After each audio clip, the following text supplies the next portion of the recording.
में परिवार वालों ने ये बोला है कि ये जो रिहाई हुई है सर, तो उनको लगता है कि उनके जो कानून पे जो भरोसा था उनको थोड़ी सी चोट पहुंची। उनको लगता है कि कानून से उनको न्याय नहीं मिला या भरोसा जो होता है नजर आ रहा है। नहीं, उनको नहीं लगता, बल्कि पूरे देश में जो सच्चाई को और इंसाफ को मानते हैं उन सबको ये लगता है कि भाजपा की सरकार ने डोलेपन की पॉलिसी को अपनाया है। भाजपा की सरकार एक्यूज को इनाम देती है और जिनको इंसाफ चाहिए उन पर जुल्म करती है।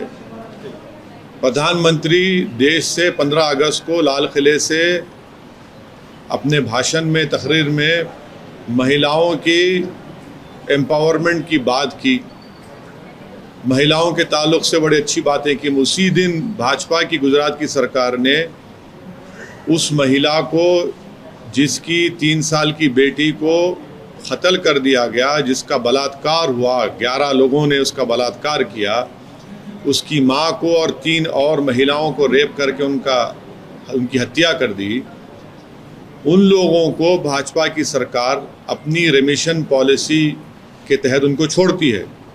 और सबसे तकलीफ दे, और देश को ये बात जब सुनेंगे तो देश हैरत होगी कि उस रेमिशन पॉलिसी की रिव्यू कमेटी में कौन था। एक का नाम था जनाब मुलचंदानी साहब, जो गोधरा के राइट्स में वो एक प्रोसिक्यूशन के विटनेस थे, और दूसरे उसमें बीजेपी भाजपा के 2 MLA थे। तो आप इनसे इंसाफ की कैसे उम्मीद रखते हैं? रिव्यू कमेटी के, रिव्यू कमेटी के लोग तो 22 लोग थे, भाजपा के MLA हैं, वो तो भाजपा ही हैं, तो वो तो करेंगे, इन लोगों की तायद करेंगे जो बिल्किस बानो का रेप किए, जो प्रेग्नेंट थी, वो तो उनके 22 ने दिखा दिया अपना। तो रिव्यू कमेटी नहीं है बल्कि शैम कमेटी है ये तो। और गवर्नमेंट ऑफ इंडिया का एक सर्कुलर है कि 15 अगस्त के दिन उन लोगों को नहीं छोड़ना चाहिए जो रेप करते हैं, तो उसके खिलाफ भी भाजपा की गवर्नमेंट ने फैसला लिया। तीसरा, CBI के इन्वेस्टिगेशन पर उन लोगों को सज़ा हुई। तो क्या गुजरात की भाजपा की सरकार ने सेंट्रल गवर्नमेंट से, ये मिनिस्टर होम अफेयर से परमिशन लिया? कैसे भाजपा की सरकार किस मुंह से इस बात को कबूल करेगी कि एक महिला का जिसका रेप किया गया था, जिसकी बेटी को 3.5 साल की बच्ची का रेप कर दिया, मर्डर कर दिया गया, उसके परिवार के 4 और महिलाओं का रेप करके मर्डर हुआ, उसको छोड़, उन लोगों को, आरोपियों को छोड़ देते हैं आप, और उनको फूल बरसाया जा रहा है। और उसमें जो शख्स उनके साथ फूल उनको पिना रहा है, उसमें तो एक कन्विक्टेड प्रिजनर है ख्वाजा अजमेरी के बम ब्लास्ट का, जो बाहर है अभी। तो गुजरात का चुनाव जीतने के लिए भाजपा की सरकार ने पूरे देश के उन मुस्लिम महिलाओं का अपमान किया जिनका रेप हुआ है, और प्रधानमंत्री को झूठा साबित किया उन्होंने।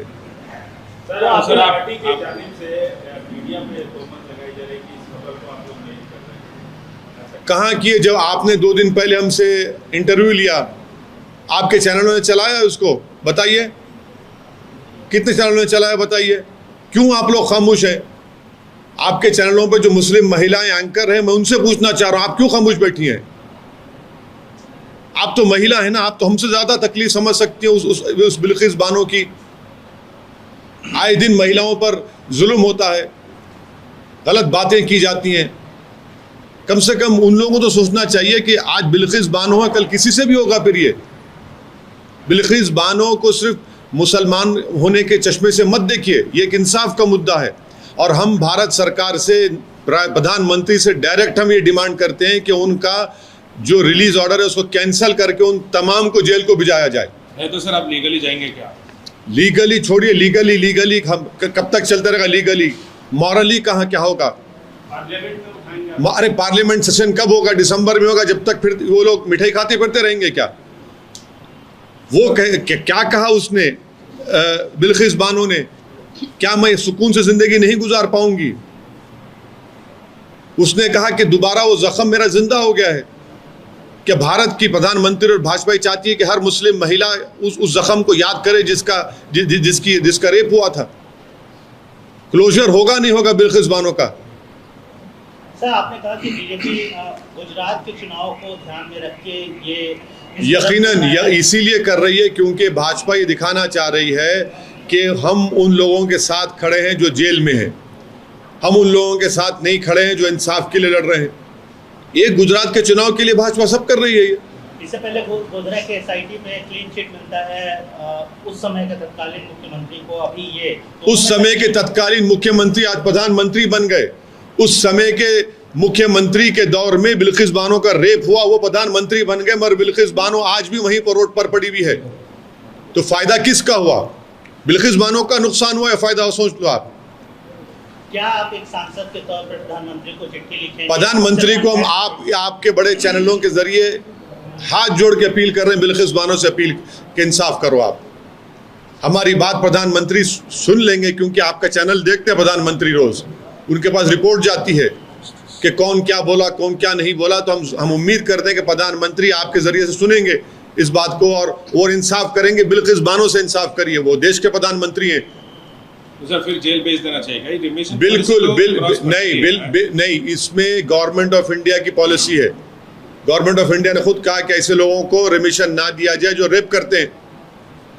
प्रधानमंत्री की सरकार की पॉलिसी और गुजरात की सरकार की पॉलिसी अलग कैसे होती है? सीबीआई ने इन्वेस्टिगेशन किया तो क्या मिनिस्ट्री होम अफेयर्स ने उसको इजाजत दी उनको छोड़ने की? और उस रिमिशन कमेटी में कौन थे? 2 भाजपा के एमएलए और एक मिस्टर मूलचंदानी जो गोधरा के विटनेस हैं, जिनके विटनेस पर लोगों को सजा हुई। तो ये लोग बायस्ड हैं। ये लोग सर रेप के मसले पे एक मसला ये है कि यहाँ की सरकार और यहाँ के कुछ लीडर रेप का जो भी आरोपी है, अगर वो माइनर है तो उसको एडल्ट की तरह ट्रीट करने की वकालत कर रहे हैं। क्या आप इस बात आप भी इससे इत्तेफाक करते हैं कि अगर माइनर है और रेप जैसा हीनियस क्राइम करता है तो उसको एडल्ट के तौर पे ट्रीट करना? देखिए हमने कानून में जो भी तब्दीली लाना चाहिए जिससे प्रिंसिपल्स ऑफ नेचुरल जस्टिस का और जो इक्वालिटी का रीजनेबल टेस्ट है उसको हम सेटिस्फाई कर सकते हैं तो बराबर करना चाहिए, बशर्ते कि हम प्रिंसिपल ऑफ नेचुरल जस्टिस और रीजनेबलनेस का जो टेस्ट है इक्वालिटी का उसे सेटिस्फाई करते हैं।